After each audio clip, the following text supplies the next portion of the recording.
కర్కాటక రాశి జాతకులకు జూన్ నెలలో గోచార ఫలితాలు ఎలా ఉన్నాయో తెలుసుకుందాం. ఈ జూన్ మాసంలో గ్రహస్థితి 15వ తారీఖు వరకు వృషభంలో సూర్యుడు సంచరిస్తున్నాడు. 16 నుండి మాసాంతం వరకు మిథునం, కుజుడు 6వ తారీఖు వరకు కర్కాటకం, 7వ తారీఖు నుండి మాసాంతం వరకు సింహంలో సంచరిస్తున్నాడు. బుధుడు 6వ తారీఖు వరకు వృషభం, 22వ తారీఖు వరకు మిథునంలో సంచరిస్తున్నాడు. 23వ తారీఖు నుండి మాసాంతం కర్కాటక రాశిలో సంచరిస్తున్నాడు. గురువు మిథున రాశిలో సంచరిస్తున్నాడు. శుక్రుడు 1వ తారీఖు నుండి మాసాంతం కూడాను మేషరాశిలో సంచరిస్తున్నాడు. శని మీనరాశిలో సంచరిస్తున్నాడు. రాహువు కుంభం, కేతువు సింహరాశిలో సంచరిస్తున్నాడు. ఈ విధంగా గ్రహస్థితి ఉంది. అయితే కర్కాటక రాశి వారికి ఇలా గ్రహస్థితి ఉన్నప్పుడు కర్కాటక రాశి వారికి ఎలా ఉంటుంది అనేటువంటి విషయాన్ని మనం చూసినట్టయితే, సూర్యుడు ముఖ్యంగా ప్రథమంలో అంటే మొదటి 2 వారాలు ఏకాదశంలో సంచరిస్తున్నాడు. తదనంతరం ద్వాదశ స్థానంలోకి ప్రవేశిస్తున్నాడు. ఏకాదశ స్థానంలో సంచరించడం చాలా అనుకూలమైనటువంటి ఫలితాలను ఇస్తుంది. ద్వాదశంలో కొంత ప్రతికూలంగా ఉంటుంది. అంగారకుడు అంటే కుజుడు జన్మ ద్వితీయ స్థానాల్లో సంచరిస్తున్నాడు. కుజుడి యొక్క సంచారం ప్రతికూలంగా ఉంది. బుధుడు ఏకాదశ ద్వాదశ జన్మస్థానాల్లో సంచరిస్తున్నాడు. కొన్ని రోజులు బాగా అనుకూలంగా ఉంది బుధుడి యొక్క సంచారము. ఇక గురువు ద్వాదశంలో సంచరిస్తున్నాడు, ప్రతికూలంగా ఉన్నాడు. శుక్రుడు దశమంలో ప్రతికూలంగా ఉన్నాడు. శనీశ్వరుడు 9వ స్థానంలో ప్రతికూలంగా ఉన్నాడు. రాహువు 8వ స్థానంలో, కేతు ద్వితీయ స్థానంలో ప్రతికూలంగా ఉన్నారు. ఈ విధంగా గ్రహస్థితి ఉంది. అయితే ఓవరాల్గా మనం చూసినట్టయితే ప్రధానమైనటువంటి గ్రహాల యొక్క స్థితి ప్రతికూలంగా ఉంది. గురు, శని, రాహువు, కేతువు ఈ కర్కాటక రాశి వారికి ప్రతికూలంగా ఉన్నారు. సూర్య భగవానుడు మట్టుకు మొదట్లో కొంత అనుకూలంగా ఉన్నాడు. ఓవరాల్గా మనం ఈ గ్రహస్థితిని మొత్తం క్రోడీకరించి చూసినట్టయితే ప్రతికూలతనే ఎక్కువగా గోచరిస్తుంది. కాబట్టి అన్ని విషయాల లోపల కూడాను కొంత జాగ్రత్తగా మన నిర్ణయాలు తీసుకోవడం అవసరము. ఇక ముఖ్యంగా రాహువు గత మాసంలో రాశి మారినాడు. అంటే కర్కాటక రాశి వారికి 8వ స్థానంలోకి ప్రవేశము జరిగింది. అంటే 8వ స్థానంలోకి రాహువు రావడం మూలకంగా ఆకస్మికమైనటువంటి ఖర్చులు గోచరిస్తున్నాయి. తద్వారా మీరు ఇబ్బందులను ఎదుర్కొనే పరిస్థితి ఏర్పడుతుంది. ఆకస్మికమైనటువంటి ఖర్చులు మీరు ఊహించరు, ఏదో వస్తుంది. మనము ముఖ్యమైనటువంటి విషయాలకి డబ్బును దాచి ఉంచుకున్నప్పుడు మనకు ఆకస్మికమైనటువంటి ఖర్చులు రావడం మూలకంగా చాలా ఇబ్బందులను ఎదుర్కొనేటువంటి అవకాశాలు ఈ మాసంలో గోచరిస్తున్నాయి. అనవసరమైనటువంటి విషయాల చర్చతో ఇంటిలో ప్రశాంతత లోపిస్తుంది. కనుక మీరు భార్య, పిల్లలు, కుటుంబ పెద్దలతో అనవసరమైనటువంటి విషయాలు చర్చించడం మానాలి. ముఖ్యంగా ఈ మాసంలో ఎంతవరకు అవసరమో అంతవరకే చర్చించండి. వారికి కావలసినటువంటి పనుల విషయంలోనే మీరు చర్చలు కొనసాగించండి, మాట్లాడండి. అనవసరమైనటువంటి విషయాలను మీరు ముందుకు తెచ్చినట్టయితే ఇబ్బందులకు గురయ్యేటువంటి అవకాశం బాగా కనబడుతుంది. నలుగురిలో తద్వారా ఏమవుతుంది, అపహాస్యానికి గురి అయ్యేటువంటి అవకాశం కనబడుతుంది. పనులు పూర్తి కాకపోవడంతో ఆర్థిక భారం పెరుగుతుంది. రుణాల బారిన పడతారు. వేరే వాళ్ళ దగ్గర అప్పులు తీసుకోవలసినటువంటి స్థితి ఏర్పడుతుంది. భార్య, పిల్లలతో ప్రారంభంలో ఇంటిలో కొంత ఘర్షణ వాతావరణం బాగా ఉంటుంది. కాబట్టి దాన్ని మీరు అవాయిడ్ చేయడానికి మీరు ఏం చేయాలి, చర్చలను, అనవసరమైనటువంటి చర్చలను చేయకుండా ఉండడము చాలా మంచిది. అయితే మాసాంతంలో కొంత సర్దుకునేటువంటి అవకాశం ఉంది. ముఖ్యంగా ఈ మాసంలో కర్కాటక రాశి వారు ఆరోగ్యంపై శ్రద్ధ నిలపాలి. ఆరోగ్యాన్ని నిర్లక్ష్యం చేసినట్టయితే ఇబ్బందులను ఎదుర్కొంటారు. వాహన రిపేర్ల మూలకంగా ఖర్చులు పెరిగే అవకాశం గోచరిస్తుంది. సమయానికి చేతిలో డబ్బు లేకపోవడంతో ముఖ్యమైనటువంటి పనులను వదులుకోవడము లేదా వాయిదా వేసుకోవడము సంభవించే అవకాశం బాగా కనబడుతుంది. వాహన రిపేర్లు, ఇంటి మరమ్మతులు తప్పని పరిస్థితులలో చేయవలసినటువంటి స్థితి ఏర్పడుతుంది. మాసాంతంలో ఇంటికి కావలసినటువంటి వస్తువులను కొనుగోలు చేస్తారు. ఉద్యోగస్తులకు ఆఫీసులో మాసాంతంలో చికాకులు, పనిభారం పెరిగే అవకాశాలు ఉన్నాయి. చేతిలో ఉన్నటువంటి వ్యాపారము లాభదాయకంగానే కొనసాగుతుంది. అయితే కళాకారులకు 1, 2, 3 వారాలలో కొంత అనుకూలత గోచరిస్తుంది. అయినప్పటికీ కళాకారులు, సాహిత్యవేత్తలు, సినిమా రంగంలో ఉన్నటువంటి వాళ్ళు, మీడియా రంగంలో ఉన్నటువంటి వాళ్ళు కొంత జాగ్రత్తగానే నిర్ణయాలు తీసుకోవాలి. తొందరపడి అవకాశం వచ్చింది కదా అని చెప్పేసి ఉన్నటువంటి వ్యవహారాన్ని, పనిని వదిలిపెట్టి అందులోకి వెళ్ళినట్టయితే కొన్ని ఇబ్బందులను ఎదుర్కొనేటువంటి అవకాశం గోచరిస్తుంది. కనుక కొంత జాగ్రత్తగా తీసుకోవాలి. ఓవరాల్గా మనం చూసినట్టయితే కర్కాటక రాశి వారికి ఈ మాసం పరీక్షా సమయం. అన్ని విధాలుగా కూడాను జాగ్రత్తగానే నిర్ణయాలు తీసుకోవాలి. ముఖ్యమైనటువంటి గ్రహాలు అనుకూలంగా లేవు. సూర్య భగవానుడు కొన్ని రోజులు అనుకూలంగా ఉన్నాడు, మళ్ళీ కొన్ని రోజులు మనను ఇబ్బంది పెట్టే అవకాశాలు ఉన్నాయి. బుధుడు కూడాను సామాన్యంగా ఉన్నాడు. అంటే కొన్ని రోజులు వ్యాపారం బాగానే జరుగుతుంది, కొన్ని రోజులు మళ్ళీ మందగిస్తుంది. ఇలాంటి అవకాశాలు ఉన్నాయి కాబట్టి అన్ని రకాలుగా మీరు ప్రిపేర్ అయి ఉండడము ఈ మాసంలో చాలా అవసరము. అంటే మీరేం చేయాలి? అనవసరమైనటువంటి ఖర్చులను నియంత్రించుకోవడము, అనవసరమైనటువంటి చర్చలకు దూరంగా ఉండడము, మాటను కట్టడి చేసుకోవడం, అనవసరంగా మాట్లాడకుండా ఉండడం అనేటువంటిది ఈ మాసంలో మీకు చాలా అవసరము. ఈ వీటిని మీరు కంట్రోల్ చేసుకున్నట్టయితే కొన్ని విషయాలను, కొన్ని నష్టాలను మీరు అధిగమించేటువంటి అవకాశము ఉంటుంది. జూన్ మాసంలో వస్తున్నటువంటి ముఖ్యమైనటువంటి పండుగలు, జయంతులు, వాటి ప్రాశస్త్యము, మనం చేయవలసినటువంటి కర్తవ్యము, వీటి గురించి తెలుసుకుందాం. జ్యేష్ఠ శుద్ధ దశమి గురువారం 5 జూన్ రోజున దశహర పాప దశమి వ్రతం. ఇది చాలా ముఖ్యమైనటువంటి వ్రతం. దశహర పాప దశమి అని దీనికి పేరు. అంటే ప్రతి మానవుడు కూడాను తెలిసి కొన్ని పాపాలు చేస్తూ ఉంటాడు, తెలియకుండా కొన్ని పాపాలు చేస్తూ ఉంటాడు, కొన్ని ఫోర్స్డ్గా కూడాను కొన్ని చేయవలసినటువంటి ఆగత్యం ఏర్పడుతుంది. ఈ విధంగా దశవిధ పాపాలు చేసేటువంటి అవకాశాలు బాగా ఉన్నాయి. ఇందులో కాయిక, వాచిక, మానసికమైనటువంటి పాపాలు, అంటే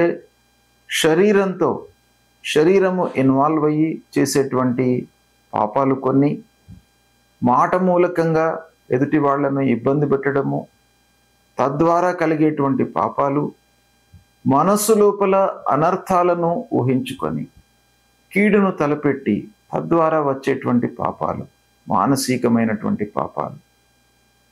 ఇలా 3 రకాలుగా ఉండేటువంటి పాపాలు మొత్తం కలిపితే మనకు ఒక్కొక్క దానిలో 4, 3 ఇలా పాపాలు 10 రకాలుగా ఉంటాయి అనేటువంటిది శాస్త్రం చెప్తుంది. అయితే ఈ పాపాలను తొలగిపోవడానికి ఈ దశమి రోజున గంగా స్నానం చేసినట్టయితే, అంటే గంగా భగవతి పూజ, మనకు దగ్గరగా ఉన్నటువంటి గోదావరి నది కానివ్వండి, గంగా నదికి కానీ వెళ్ళి స్నానం ఆచరించినట్టయితే ఈ దశవిధ పాపాలు దూరం అయిపోతాయి అనేటువంటిది శాస్త్రం చెప్తుంది. కాబట్టి మనము సంతృప్తిగా జీవనం కొనసాగించడానికి, చేసినటువంటి అకృత్యాలను దూరం చేసుకోవడానికి గంగా స్నానం అనేటువంటిది చాలా ముఖ్యమైనటువంటిది. గంగా అంటే గంగా నది కాకుండా దగ్గరగా ఉన్నటువంటి జీవనదుల లోపల ఎక్కడైనా కూడాను మీరు స్నానం ఆచరించవచ్చును. అలాంటిది చేయడం మూలకంగా మనకు ఈ పాపాలన్నీ కూడాను దూరం అవుతాయి. ఇక 6వ తారీఖున నిర్జల ఏకాదశి, గణపతి సచ్చిదానంద స్వామి వారి యొక్క జయంతి. ఈ నిర్జల ఏకాదశి, మనకు ఏకాదశి వ్రతం చాలా ఉత్తమమైనటువంటి వ్రతం. అన్ని వ్రతాల్లో కూడాను ఏకాదశి వ్రతానికి అత్యంత ప్రాధాన్యత మన శాస్త్రంలో ఇవ్వబడింది. కాబట్టి మనము ప్రకృతి పరంగా, ఆరోగ్యపరంగా, శారీరకంగా మనం దృష్టిలో పెట్టుకున్నట్టయితే ఏకాదశి రోజున ఉపవాసం చేసి ద్వాదశి రోజున పారణ చేసినట్టయితే అద్భుతమైనటువంటి ఫలితాలు కలుగుతాయి. ఉన్నతమైనటువంటి భావనలతో మోక్షాన్ని పొందవచ్చును అనేటువంటివి కూడాను మనకు ఇతిహాసాల లోపల చాలా చెప్పబడి ఉన్నాయి. కాబట్టి ఈ రోజున ఏకాదశి వ్రతాన్ని ఆచరించాలి. ఇదే రోజున అవధూత పీఠాధిపతి గణపతి సచ్చిదానంద స్వామి వారి యొక్క జయంతి. ఆ స్వామివారిని మీరు కొలవండి. త్రిమూర్తి స్వరూపమైనటువంటి ఆ గురు భగవానుడు, గురుదేవుడి యొక్క అనుగ్రహాన్ని పొందడానికై స్వామివారిని మీరు పూజించండి. ఇక 8వ తారీఖు రోజున మృగశిర కార్తీ ప్రవేశం. వ్యవసాయదారులకు కార్తులు అత్యంత ప్రాధాన్యతను సంతరించుకున్నటువంటివి. కార్తులను దృష్టిలో పెట్టుకొని వాళ్ళు కార్యకలాపాలు చేస్తూ ఉంటారు. వ్యవసాయం ప్రారంభం చేయడము, విత్తనాలు నాటడము, ఇవన్నీ కూడాను కార్తులకు అనుగుణంగా వాళ్ళు చేసుకుంటారు. కనుక మృగశిర కార్తీ ప్రవేశం అనేటువంటిది చాలా ముఖ్యమైనటువంటి కార్తీ. అది 8వ తారీఖు నాడు ప్రవేశిస్తుంది. ఇక 10వ తారీఖు నుండి గురుమౌఢ్యం ప్రారంభమవుతుంది. గురుమౌఢ్యము అనంటే గురువు మనకు కనిపించకుండా లుప్తమవుతాడనమాట. ఆ గ్రహ గురుగ్రహము కనపడకుండా ఉన్నప్పుడు శుభకార్యాలు చేయకూడదు అనేటువంటిది శాస్త్రం చెప్తుంది. కనుక ఈ 10వ తారీఖు నుండి గురుమౌఢ్యం ప్రారంభమవుతుంది. దాంతో వివాహాది శుభకార్యాలన్నీ కూడాను నిషేధం. ఒక నెల రోజుల పాటు ఉంటుంది ఈ మౌఢ్యము. ఈ సమయం లోపల శుభకార్యాలు నిషేధము. తర్వాత 11వ తారీఖున జ్యేష్ఠ పౌర్ణిమ బుధవారం వటసావిత్రి గౌరీ వ్రతం. ఈ వటసావిత్రి గౌరీ వ్రతము ముత్తైదువులకు ఆ సావిత్రి ఎలానైతే గౌరీదేవిని పూజించి మాంగళ్యాన్ని రక్షించుకుందో అలాంటి ఉత్తమమైనటువంటి ఈ వటసావిత్రి వ్రతము 11వ తారీఖున వస్తుంది. దీన్ని కూడాను అందరూ ఆచరించి శుభప్రదమైనటువంటి జీవితాన్ని కొనసాగించడానికి ఈ వ్రతం బాగా ఉపయోగపడుతుంది. ఇక 14 జూన్ శనివారం సంకష్టహర చతుర్థి వ్రతం. సంకష్టహర చతుర్థి వ్రతము ప్రతి మాసం లోపల కూడాను పౌర్ణిమ తర్వాత తదియ కానివ్వండి, చవితి రోజున కానీ ఈ వ్రతం వస్తుంది. అందరూ కూడాను ఈ రోజున సంకష్టహర చతుర్థి వ్రతాన్ని ఆచరించి ఆటంకాలు లేకుండా మనము చేపట్టేటువంటి పనులు సుఖమయంగా పూర్తి కావడానికి, ఆ గణపతి యొక్క అనుగ్రహాన్ని పొందడానికై ఈ వ్రతాన్ని మనము ఆచరిస్తాం. ఈ వ్రతం లోపల ఉన్నటువంటి కర్తవ్యం ఏంటి అంటే, ఉదయం నుండి మనము ఉపవాసంతో ఉండి గణపతిని అర్చించి అభిషేకం చేసి సాయంకాలము చంద్రోదయం వరకు ఉపవాసము ఉండి చంద్రుణ్ణి చూసిన తర్వాత ఉపవాస దీక్షను విరమించి అప్పుడు ఆ గణపతికి మళ్ళీ ఒక మారు ప్రార్థన చేసుకొని భుజించడము. ఇది ఈ సంకష్టహర చతుర్థి రోజున చేయవలసినటువంటి కర్తవ్యము. ఈ వ్రతము చాలా ముఖ్యమైనటువంటిది. కష్టాలు నివారిస్తాడు గణపతి, ఆటంకాలు రాకుండా మిమ్మల్ని కాపాడుతాడు. కాబట్టి ఈ సంకష్టహర వ్రతము అనేటువంటిది మీరు ఆచరించండి, శుభ ఫలితాలను పొందుతారు. తర్వాత 15వ తారీఖున మిథున సంక్రమణ ప్రవేశం అవుతుంది.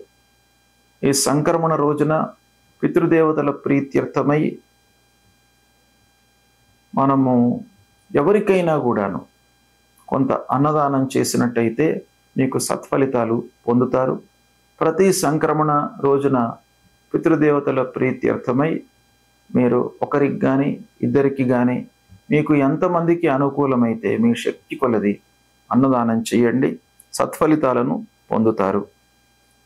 ఇక 23వ తారీఖు రోజున సోమప్రదోషమి వ్రతం, మాస శివరాత్రి, ఈ రెండు కూడాను ప్రదోషమి మాస శివరాత్రి శివ వ్రతాలు. ఈ రెండు వ్రతాలను సోమప్రదోషమి అదే రోజు వస్తుంది, అదే రోజున కూడాను మాస శివరాత్రి ఉంది. ఆ శంకరుణ్ణి ప్రదోష కాలం లోపల మీరు పూజించినట్టయితే మీకు అన్ని రకాలుగా ఐశ్వర్యాన్ని, అపమృత్యు దోషాలను తొలగిస్తాడు. అపమృత్యు దోషాన్ని తొలగించి ఐశ్వర్యాన్ని ప్రసాదించేటువంటి ఆ శంకరుడు ఆ సోమప్రదోషమి రోజున మీరు పూజించినట్టయితే తప్పకుండా మీకు అనుగ్రహం లభిస్తుంది. తర్వాత అమావాస్య, దర్శామావాస్య కూడాను 25వ తారీఖు నాడు వస్తుంది. ఈ అమావాస్య రోజున కూడాను పితృదేవతల ప్రీత్యర్థమై మీరు అన్నదానం చేయండి. ఎవరైతే నిస్సహాయులు ఉన్నారో, అంగవైకల్యంతో ఇబ్బంది పడుతున్నటువంటి వాళ్లకు మీరు కొంత అన్నదానం చేయండి. ఒకరికి ఇద్దరికి మీ శక్తి కొలది అన్నదానం చేసినట్టయితే మీ పితృదేవతల యొక్క అనుగ్రహం మీకు లభిస్తుంది. పితృదోషము ఉండకుండా ఉంటుంది. కాబట్టి ప్రతి అమావాస్య రోజున కూడాను మీరు ఈ కర్తవ్యాన్ని ఆచరించండి. ఇక 27 జూన్ జగన్నాథ స్వామి వారి యొక్క రథోత్సవము, పూరి జగన్నాథ స్వామి రథోత్సవము ప్రారంభమవుతుంది. ఇక 29 జూన్ రోజున బోనాలు ప్రారంభమవుతాయి. ఇవి ముఖ్యమైనటువంటి పండుగలు ఈ జూన్ మాసంలో ఉన్నాయి. ఈ పండుగలను మీరు గుర్తించి ఋషులు మన జీవితము సుఖమయంగా జరగడానికి, ఆటంకాలు లేకుండా, ఇబ్బందులు లేకుండా, అపమృత్యువు దరి చేరకుండా ఆరోగ్యవంతమైనటువంటి జీవితాన్ని గడపడానికి ఋషులు దర్శించి మనకు నిర్ణయించినటువంటి పండుగలు ఇవి. హిందూ సాంప్రదాయానికి మూల స్తంభాలు. పండుగలను గుర్తించి ఆచరించడం అనేటువంటిది. కనుక ఈ పండుగలను ఆచరించినట్టయితే మన జీవితము సుఖమయంగా జరుగుతుంది. ఆ పండుగల వెనుక ఉన్నటువంటి ఇతిహాసాన్ని కూడాను మీరు అర్థం చేసుకొని దానికి ప్రత్యామ్నాయమైనటువంటి కర్తవ్యాలు, ఏ పండుగ రోజున మనం ఏం చేయాలి అనేటువంటిది మీకు స్థూలంగా నేను చెప్పాను. ఇంకా కూడాను మీరు ఈ విషయాన్ని మీరు తెలుసుకొని ఆచరించినట్టయితే జీవితాన్ని సుఖంగా మీరు కొనసాగించడానికి అవకాశాలు ఉంటాయి. ఉపయోగించుకోండి. గ్రహస్థితి ప్రతికూలంగా ఉన్నప్పుడు మనము చేయవలసినటువంటి కర్తవ్యాలు రెండు ఉంటాయి. ఒకటి, మనము రెట్టింపు శ్రమతో ఆ పనులను చేయాలి. అంటే శక్తియుక్తులను ఉపయోగించి పనులు చేయడము. రెండవది, భగవంతుడి యొక్క అనుగ్రహము కొరకై మనము చేయవలసినటువంటి పరిహారాలు. ఇందులో ముఖ్యమైనటువంటి గ్రహాలు మన పైన చాలా ఎఫెక్ట్ను చూపిస్తాయి. సూర్యుడు, కుజుడు, గురువు, శనేశ్వరుడు, రాహువు, కేతువులు. ఈ గ్రహాలు ప్రతికూలంగా ఉన్నప్పుడు మనం చేయవలసినటువంటి విధి విధానాలు, పరిహారం ఏంటి అనేటువంటి విషయాన్ని చెప్తాను. సూర్యుడు ముఖ్యంగా మనకు ఆరోగ్యాన్ని ఇచ్చేటువంటి గ్రహము. ఆరోగ్య ప్రదాత అయినటువంటి సూర్యుడి యొక్క అనుకూలత బాగా ఉండాలి. అంటే దుస్థానాలలో సంచరిస్తున్నప్పుడు సూర్యుడు మనం చేసేటువంటి పనుల లోపల ఆటంకాలు, శ్రమ, శారీరక ఇబ్బందులు కలిగించేటువంటి అవకాశాలు ఉంటాయి. కాబట్టి సూర్యుణ్ణి మనం ప్రసన్నం చేసుకోవడానికై ప్రతినిత్యం కూడాను ఉదయము స్నానం చేసిన తర్వాత సూర్య నమస్కారాలు చేయడము చాలా ముఖ్యమైనటువంటిది. మీరు 12 సార్లు సూర్యుడికి నమస్కారం చేసుకోండి, భూమికి కూడాను 12 సార్లు నమస్కారం చేయండి. నమస్కార ప్రియో భాను అని మీరు కేవలం నమస్కారం చేయడం మూలకంగానే మీకు ఆ సూర్య భగవానుడు మిమ్మల్ని అనుగ్రహిస్తాడు. మీరు చేసేటువంటిది చాలా కించిత్తు, కేవలం నమస్కారం. కానీ భగవంతుడు మీకు అనుగ్రహించేది మీకు ఆరోగ్యం. ఆరోగ్యమే మహాభాగ్యం. అలాంటిది మీకు కేవలం నమస్కారం మూలకంగానే వస్తుంది. కాబట్టి ప్రతినిత్యం కూడాను సూర్యుడికి నమస్కారం చేసుకోండి, భూమికి నమస్కారం చేయండి, మూలమంత్రాన్ని పఠించండి. సూర్యుడికి సంబంధించినటువంటి మూలమంత్రం జపా కుసుమ సంకాశం కాశ్యపేయం మహద్యుతిం తమోరిం సర్వపాపఘ్నం ప్రణతోస్మి దివాకరం అనేటువంటి ఈ మూలమంత్రాన్ని ప్రతినిత్యం కూడాను జపించండి. సూర్యుడికి అనుకూలమైనటువంటి జాతి రత్నం మాణిక్యం అంటే కెంపు. ఈ కెంపును ధరించండి. శివాభిషేకం కూడాను చేయండి.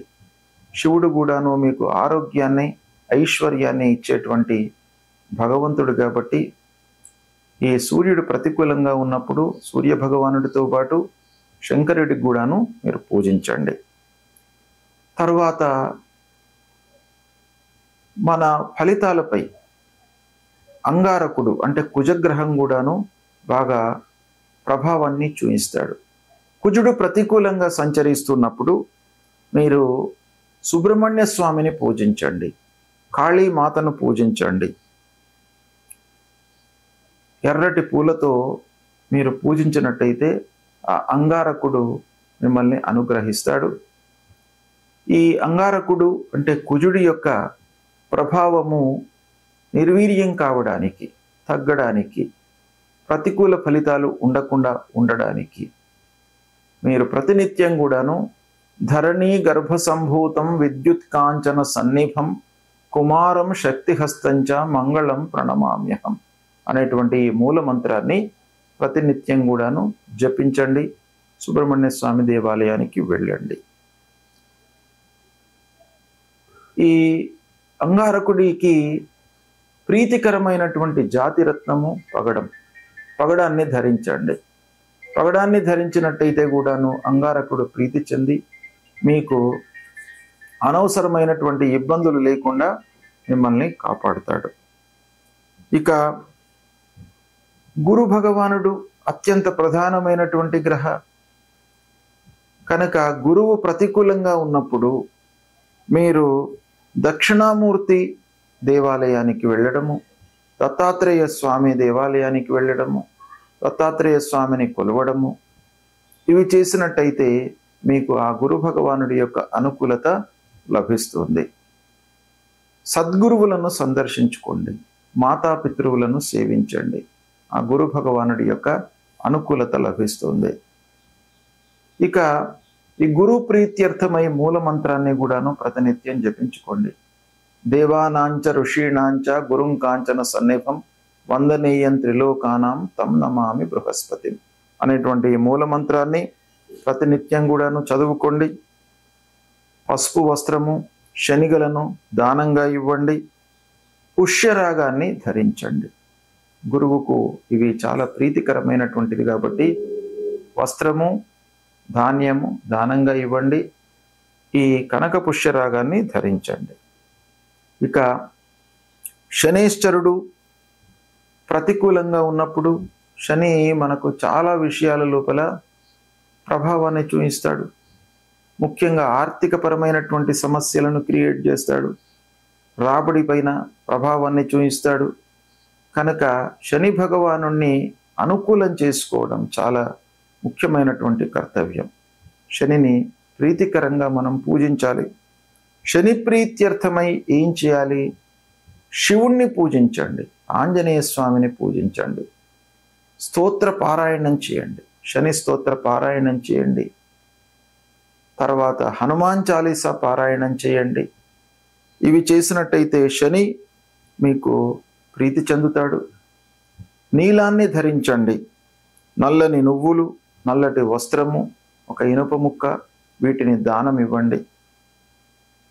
ఇక శని ప్రీత్యర్థమై మీరు నీలాంజన సమాభాసం రవిపుత్రం యమాగ్రజం ఛాయా మార్తాండ సంభూతం తం నమామి శనైశ్చరం అనేటువంటి మూల మంత్రాన్ని ప్రతినిత్యం కూడాను జపించండి.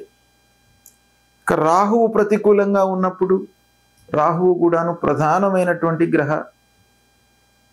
ఛాయాగ్రహము, మనపైన మానసిక శారీరక ఇబ్బందులను క్రియేట్ చేసేటువంటి గ్రహము, అనవసరమైనటువంటి భయాన్ని కల్పించేటువంటి గ్రహము, ఆందోళనలకు గురి అయ్యేటువంటి అవకాశాలు రాహువు ప్రతికూలంగా ఉన్నప్పుడు బాగా ఉంటాయి. కాబట్టి రాహువును తప్పకుండా ప్రీతికరంగా మీరు చేసుకోవాలి. ఈ రాహు ప్రీత్యర్థమై దుర్గాదేవిని పూజించండి. మినుములు దానంగా ఇవ్వండి. గోమేధికాన్ని ధరించండి. దుర్గామాత దేవాలయానికి ప్రతినిత్యం కూడా వెళ్ళినట్టయితే రాహు ప్రీతి చెందుతాడు. రాహు మూలకంగా కలిగేటువంటి దుష్ప్రభావం దూరమవుతుంది. ప్రతినిత్యం కూడాను మూలమంత్రాన్ని జపించండి. అర్ధకాయం మహావీర్యం చంద్రాదిత్య విమర్ధనం సింహికా గర్భ సంభూతం తం రాహుం ప్రణమామ్యహం అనేటువంటి మూలమంత్రాన్ని ప్రతినిత్యం కూడాను జపించండి. ఇక కేతు ప్రతికూలంగా ఉన్నప్పుడు మీరు ఏం చేయాలి? గణపతిని పూజించండి. ఆ గణాధిపతిని పూజించడం మూలకంగా ఆటంకాలు లేకుండా ఉంటాయి, ఆలస్యం జరగకుండా ఉంటాయి మనం చేపట్టినటువంటి కార్యక్రమాలలో. కనుక ఆ గణపతిని సేవించండి. గణపతి దేవాలయానికి వెళ్ళండి. ఉలువలు దానంగా ఇవ్వండి. వైడూర్యాన్ని ధరించండి. ఫలాశ పుష్ప సంకాశం తారక గ్రహమస్తకం రౌద్రం రుద్రాత్మకం ఘోరం తం కేతుం ప్రణమనామ్యహం అనేటువంటి మూలమంత్రాన్ని ప్రతినిత్యం కూడాను చదువుకోండి. ఈ గ్రహాలకు సంబంధించిన ఈ మూలమంత్రాలే కాకుండా గ్రహస్థితి ప్రతికూలంగా ఉన్నప్పుడు, మీకు మానసికమైనటువంటి ఇబ్బందులు తలెత్తుతున్నప్పుడు, శారీరకమైనటువంటి ఇబ్బందులు ఎదురవుతున్నప్పుడు, ఆర్థికపరమైనటువంటి సమస్యలతో కొట్టుమిట్టాడుతున్నప్పుడు మీరు చేయవలసినటువంటి కర్తవ్యము లలితా సహస్రనామ పారాయణం చేసుకోండి. విష్ణు సహస్రనామ పారాయణం చేయండి. ఆదిత్య హృదయాన్ని చదువుకోండి. శివుణ్ణి పూజించండి. శివుని యొక్క దేవాలయానికి వెళ్ళి అభిషేకం చేయించండి. ఇవి చేసినట్టయితే మీకు గ్రహస్థితి మూలకంగా కలిగేటువంటి దుష్ప్రభావము దూరమవుతుంది. శుభ ఫలితాలను పొందుతారు.